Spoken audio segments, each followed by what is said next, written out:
যে কোনো মূল্যে দেশে ইনশাল্লাহ নির্বাচন হতে হবে। গতকাল অত্যন্ত দুর্ভাগ্যজনক একটি ঘটনা ঘটিয়েছে যে কোনো একটি মহল। একজন সাংবাদিক তার খবরে বলছে অস্থিরতা চারিদিকে, মানুষ অস্থির হয়ে গেছে। আপনাদের কি তাই মনে হয় চারিদিকে অস্থিরতা? আমি তো অনেক দূরে আছি, আপনার তো দেশের মধ্যে আছে, চারিদিকে শুধু অস্থিরতা অস্থিরতা, এটা বলছে, ও চিৎকার করছে, ওইদিকে মব ক্রিয়েট করার চেষ্টা করে, কেউ ফায়দা লুটার চেষ্টা করছে। আপনাদের কি মনে হয় একটি অস্থিরতা চারিদিকে, মানুষের মনের মধ্যে অস্থিরতা? আচ্ছা, যদি তাহলে এটা শুধু নিউজের মধ্যে, তাই তো? আচ্ছা, তাহলে আমাদের মানুষের কাছে আমাদেরকে যেতে হবে। আপনারা রাজনীতিবিদ, রাজনীতিবিদ হিসাবে আপনারা মানুষের সাথে কথা বলেন, মানুষকে বোঝেন, মানুষের জানেন, মানুষের সমস্যার কথা বলেন। এখানে আমাদের এক বোন একটি সমস্যার কথা বলেছেন, ওনার কোনো একটি লাইসেন্স নিয়ে কাজ পাননি। হ্যাঁ বোন, আপনার সাথে অবিচার হয়েছে, শুধু আপনার সাথে অবিচার হয়নি, স্বৈরাচারের সময় স্বৈরাচার ছাড়া ভিন্ন মতি যারাই ছিল প্রত্যেকের সাথে স্বৈরাচার অবিচার করেছে। কিন্তু আমরা যদি এখন তাদের মতনই বিহেভ শুরু করি, তাহলে তো তারা এবং আমরা এক হয়ে গেলাম। আমাদের কাছে মানুষ প্রত্যাশা করে ভিন্ন কিছু। মানুষ প্রত্যাশা করে আমরা সেভাবেই দেশ পরিচালনার সুযোগ ইনশাল্লাহ আমরা পেলে আমরা সেভাবেই দেশ পরিচালনা করব, যা মানুষের কাছে কাম্য, যা এই দেশের আইন বলে, আমরা সেভাবে দেশ পরিচালনা করব।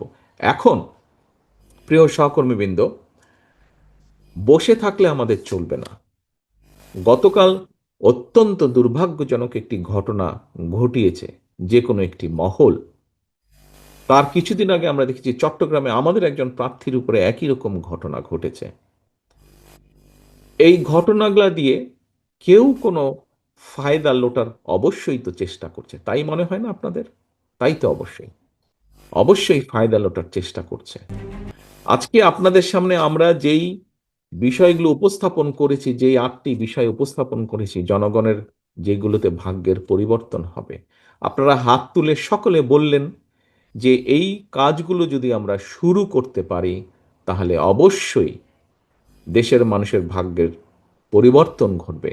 আপনারা হাত তুলে সকলে সমর্থন দিয়ে বলেন, তাহলে আমাদের কি এখন সবচেয়ে বড় দায়িত্ব না?